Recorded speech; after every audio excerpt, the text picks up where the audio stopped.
Folks, welcome back here at TrainWreck Sports. You know, it's about sports, but it's also about entertainment. And lately, dominating the entertainment industry, Marvel. So obviously, you had WandaVision. You have to be, living under a rock not to hear of it. And then you were doing the same if you weren't talking Falcon and Winter Soldier. But now we have a series based around one of the most dynamic characters, one of the craziest characters, and of course, one of the most mischievous characters in the Marvel Universe. It's Loki. So we are here to break down the series in What's TrainWreck watching. We are watching Loki.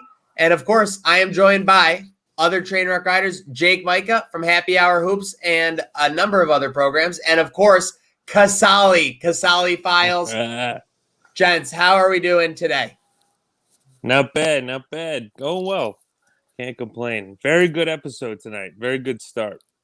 Yeah, man. Any day, any MCU release day is always a good day in my book absolutely. For the last 15 years. So yeah, good. Happy with it for sure. Couldn't have said it better myself. We'll get right into it. Of course, we're here on TrainWreck Sports, and we're breaking down some of the most popular shows at the moment. So let's get into it. Loki on Disney Plus. So my anticipation for this was pretty much off the charts, guys. If you had told me beginning, during last year, there's going to be a series for Wanda, there's going to be a series for Falcon and Winter Soldier, and there's going to be a series for Loki, I would have told you Loki was the one I was by far the most excited for. The other two knocked it out of the water, and I think, like you guys kind of hinted at, this was a strong start for Loki in its first episode, boys. Yeah, man.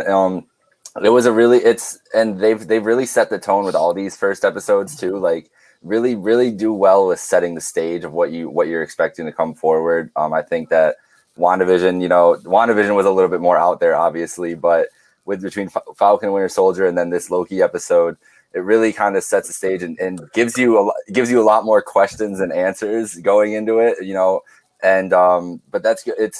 It really feels like they're using these, and I know that they've said this too, that using it as a placeholder for movies and using it as it, but you could put all these episodes into one big movie and it would feel the same way. And I think that that's how this felt. Like I would have paid any amount of money you would have told me to go see a Loki movie in the big screen. And it's pretty much exactly what I expected from this first episode. No, absolutely. I 100% agree with that. My favorite thing about these new shows and really the MCU going forward in general is you could tell when we got Infinity War and Endgame, that stood for something within the rest of the Marvel Cinematic Universe. Like Thanos made an imprint, and then when everybody went back in time, they got the stones back and set everything right. You could see how well it developed to the future of, and what these shows are trying to do is let these characters bleed out more, show what happened when everyone's trying to get back to the way things were, which what we got with Falcon and Winter Soldier, how the world changed and some people actually liked the blip and, thought it was better for the world. And the same with WandaVision, how she was so impacted by not only having to kill Vision, but nobody really understanding what she went through because she herself was born from an Infinity Stone. So that's what I've really been loving from these shows. And it showed tonight too with watching Loki that, even though I knew that it was going to happen when everybody saw Endgame, that he got the Tesseract and disappeared, I knew that was going to stand for something and that was going to start off this new show. And it's pretty cool to see like how well they're actually going to be tapping into, at least to me, the future of what the MCU is going to be leading to. But it's pretty cool. And whereas WandaVision was literally taking place in a bubble, essentially, where there wasn't really a lot of variance, you got outside of the bubble and you kind of saw a normal world. The possibilities are endless because they're at the TVA, and without spoiling it, we will go on. But there's a lot of questions, like Micah said, generated by this first episode, but one that was not, one that is an answer. It is all about protecting the sacred timeline. So at the end of the day, Loki grabs the Tesseract and he's into, where did he go? North Dakota or something? Like, I didn't even see it. Or where I think it was, it was somewhere, Mongolia, I think it was, actually. Yeah. It was slightly different than Mongolia. I guess I could pay better attention. But the one thing I was hearing when he was talking to, so this is a great interaction because, of course, we're talking about 2012 Loki here because it's from the Avengers escapade into the past in Endgame. But at the same time, Loki then hits him with the little clapback, accusing the Avengers of time travel. You know when you're in a room with two Tony Starks, you can smell that cologne. I think that was the funniest moment of the first episode. Absolutely. Absolutely. I mean, it was kind of incredible. He knew, like, he literally was that confident to say that at that point there were two Tony Starks in the room. Yeah, I mean, only him would tell. Like, even that shocked me that he kind of figured out, like, they went back in time and he knew about the time heist, but it was brilliant. You can't undermine Loki, and this showed the true old-fashioned Loki. Yeah, that was the best part about this episode, I think, too, is just in general, like, as much as Loki was out of his element, he still found ways to, like, put himself back in his element and take control of the situation in any way that he could, right? Like no matter what, Loki is going to try to get a foot up on somebody, and was able to in some regards the whole time. No doubt. So he's moving in. So obviously he goes through the waiting process like a deli. He says he goes in front of Ravonna Renslayer. So I didn't catch Judge Renslayer's name the first time, but apparently going to be a big character in this association with the TVA. And then this is where we kind of get to the beginning of the second half of the episode, even though it was only about 8 to 10 minutes in, maybe, when we meet Detective Mobius, obviously played by Owen Wilson. I thought he did a solid job, guys. I mean, I haven't seen Owen Wilson in anything recently. I'm not going to try and say different, but I thought that he really, I don't want to say nailed this role, but he felt pretty seamless. I felt like I was watching Detective Mobius. I wasn't watching Owen Wilson from Wedding Crashers. No, yeah, absolutely. I mean, I think that's also the genius part of what these creators do with these MCU projects is they get all these oddball casts and people that we've seen and grew up, and they actually can show a different type of character, which is pretty unique. I mean, who'd have thought Owen Wilson would be actually bringing it? Again, not like Wedding Crashers or old like Starsky and Hutch or whatever we've seen him in. Yeah, Owen Wilson. I've never been a big Owen Wilson fan in general, honestly, but it didn't even really register with me while watching Mobius. There, I mean, obviously it was Owen Wilson, but it didn't. He was so well. He was killing it, like you said, Casali. Like really, really kind of showing a different side that we haven't seen of him, and just Mobius in general. Just a lot of interesting things that they can do with him going forward, and just the TVA in general. I mean, the whole TVA experience was just surreal, like super DMV, right? Like that's the vibes I had going into it, taking the ticket and everything like that. Like, and it was just so funny to see this, obviously super advanced, space organization, whatever you even want to call them, space and time organization, but they're just playing off of the DMV, and it just played so perfectly, I think, into what they were trying to present with Mobius and the whole gang there. Of course, and then Mobius is giving him the orientation walkthrough, and you see what Buffalo might have looked like if they had won 4 straight Super Bowls. You never know. But they are progressing on, and the one thing that stood out to me was that you see the wheels in Loki's brain moving this whole time. And we're going to start to get in some spoilers of this episode, so if you haven't seen it, obviously we've only gone the broad strokes so far, everything that you've seen in the trailers. But you start to see the wheels in his head go when they discuss the power of magic. In TVA, in that realm that they're in, and it not being effective, because obviously, as we know, all of a sudden, and I'm surprised that they used this in the first episode and didn't at least wait an extra, all of a sudden Loki has the time twister. Yeah, that was a lot even in this episode too that we've seen in the trailer, that I was even shocked that we got to, like, even him being DB Cooper on the airplane and whatnot. Yeah, it was a lot. I think they just wanted to dispel the notions of the former MCU as much as they could, right? Like, even we saw with the time twister and going and seeing like the impact that Loki has had throughout history, and the impact that just the TVA has had throughout history as well, and and you talk about, Loki using magic, and with the spoilers and everything here, Loki, as he gets out and goes and finds the different TVA member and finds the Tesseract trying to get it, And then they open up the drawer, and he's like, "Oh yeah, we have tons of these things. Some people use them as paperweights as a thing." And it's just like the moment it clicked in for Loki, that's like, "Oh shit! Like I am extremely out of my element," because he had, that's what got him to safety. That's what got him, off the world and into this different planet, and now it's just all gone, like all completely foreign to him. You said it exactly right. If he sees those on Earth, it was literally the finish line. So he's opened up that drawer, and he's literally looking at it like a kid in a candy jar, like in that secret compartment in Heavyweights when they had all the deli meats. But, I mean, that's the end of the day. We found out that in the TVA, Infinity Stones are only as good as paperweights. So all of a sudden, you have Loki's epiphany kind of continuing. Is he in the most powerful spot, in the universe? And he's really taking it all in. At the same time, he's got the time twister. And, of course, this is our biggest interaction so far with Hunter B-15, who apparently is going to be a pretty recurring character here. So Loki decides to have fun. The time twister loops you back to a certain period where you were. It doesn't keep everything else in place, but just loops you there. And all of a sudden, he's like looping her through like back and forth. And it really leads to the big part of Mobius's interrogation with Loki. Do you like hurting people? Do you like watching them suffer? And Loki can't answer that straight. But in this situation, he seems to take a lot of pride in that. Yeah, I thought. Again, you could see his progression through this one episode where he thought he was in control, but again, he was out of his element because this was a whole new world for him.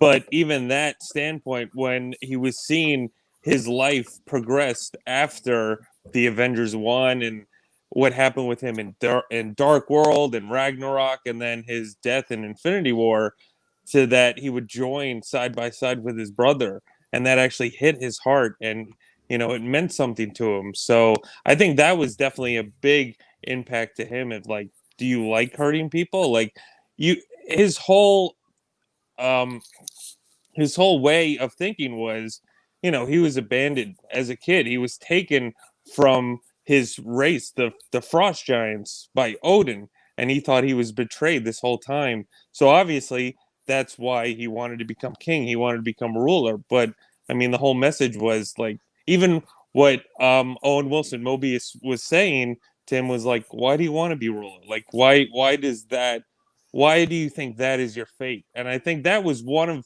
the big questions throughout this episode, is like, are we really in control of our fate? Like, even if this is, his fate or destiny or what have you. And I thought that was pretty cool. And you could show, especially with Loki towards the end, that, maybe he wasn't in control this whole time. Yeah. Sorry. Go ahead, Jake. No, that's perfectly said. I was just going to say, it just really showed, like, you could see, obviously we've seen it throughout the whole arc of Loki, like how it started off with the extreme jealousy and just what he was, just always chasing something, whether it was Odin's approval or the crown or be the king of Asgard. And then when he realized that wasn't going to happen, he's like, all right, well, I'll take over Earth. And then just through that, and then it was kind of like the full realization that it just came full circle in the beginning of this episode. It was like, man, like, I never really had a shot, did I? And it's just like, if you're chasing something like your whole life and everything, you can just kind of, vibe with that and be like, damn, like I kind of understand where he's coming from, even if he is, an Asgardian or not Asgardian god, I guess I should say. Yeah. Now, I got to be honest, when Loki put the neck belt on Hunter B-15, I didn't really understand those physics. It kind of like looped around like a belt, like just like a quick like leather belt, but this thing is whipping you through time. Pretty unbelievable. So then we get to the culmination of the episode. Real quick, though.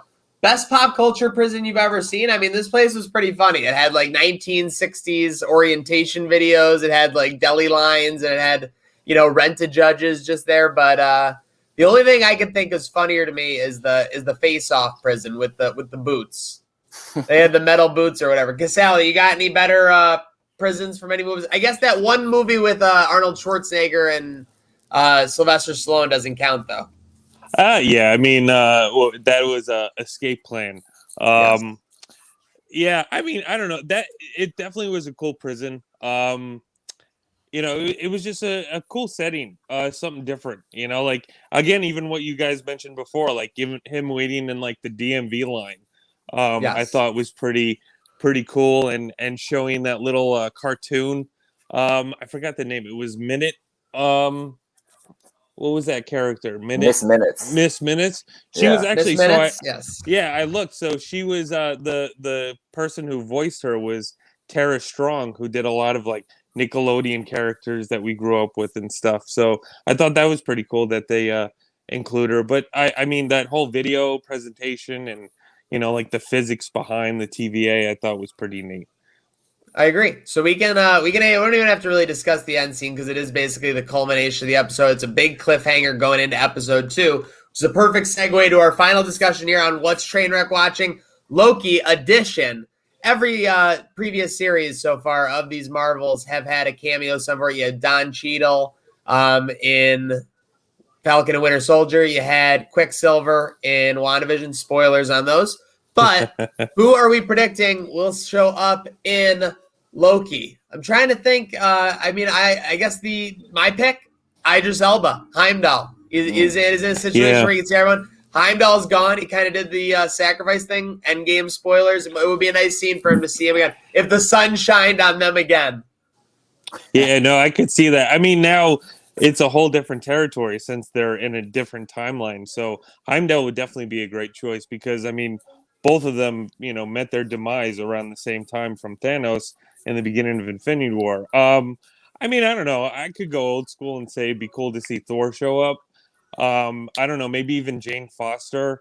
It could be because who knows? Because the next, one of the next projects, at least I know they finished filming, that we're gonna get around the Thor series is Thor: Love and Thunder. So, I mean, I don't know if this is going to lead into the next Thor movie, but I mean, if there's anything that would, this would be it. And Taika's suiting up for that one again, right? Oh yeah, Taika! I cannot wait. That's gonna be incredible. I cannot wait for Love and Thunder. And that was Ragnarok was just dialed to the nines. It was awesome. All right, Micah, take us home. Who are you looking to see here in Loki? Oh man, there's obviously I think with the multiverse action and everything, there's gonna be some tie into Doctor Strange and the multiverse of madness, right? Like they're using they've used that word so many times now. They even said madness. Miss Minutes said if the timeline gets knocked off, there could be madness. So I don't think that they do that kind of thing on accident. So Doctor Strange or Wanda is one of those Nexus beings who has the ability to alter the timeline. We've seen Nexus pop up in WandaVision and this show. So I wouldn't be surprised at that, but I'm going to go way out there because the TVA's first appearance was in Fantastic Four 300 something earlier, what I looked up. And the Fantastic Four has been teased a couple different times by Kevin Feige, but they haven't had any serious plans. And I still think that they're the heavy hitter. They're waiting to bring it. Like they're going to be carrying whatever the next phase is because they can tie into pretty much everything that they have going on right now, whether it's the Wakanda, whatever they're doing with Wakanda, whether it's with all this multiverse stuff, whether it's with Ant-Man, like everything. So maybe it's not all of them, maybe just one member. And they've also kind of teased with those different timelines. If you go back and look, there in Secret Wars is a thing that's happened twice in Marvel, and they've mentioned it, and it's been a big rumor. And that's the war of the timelines, right? Like that's what they mentioned in that big Miss Minutes explanation was that there was a war of the timelines. So maybe that's where we start seeing these other characters that we haven't seen yet. So I'm gonna go with one of the Fantastic Four characters. Let's go Reed. Why not give us the big guns in one of the Marvel shows and kind of set the standard for it. Yeah. I mean, move over Kim Kardashian because the first time we get a Fantastic Four character in the MCU, it is going to be a scene to behold. Thank you for tuning in. We were joined by Majka, Casali Files, and of course, I'm Maniac. Make sure you like and subscribe on wherever you're listening, wherever you're watching. We will be back next week with Loki episode 2, and we are expecting a big second episode. I mean, it's all about next week's episode.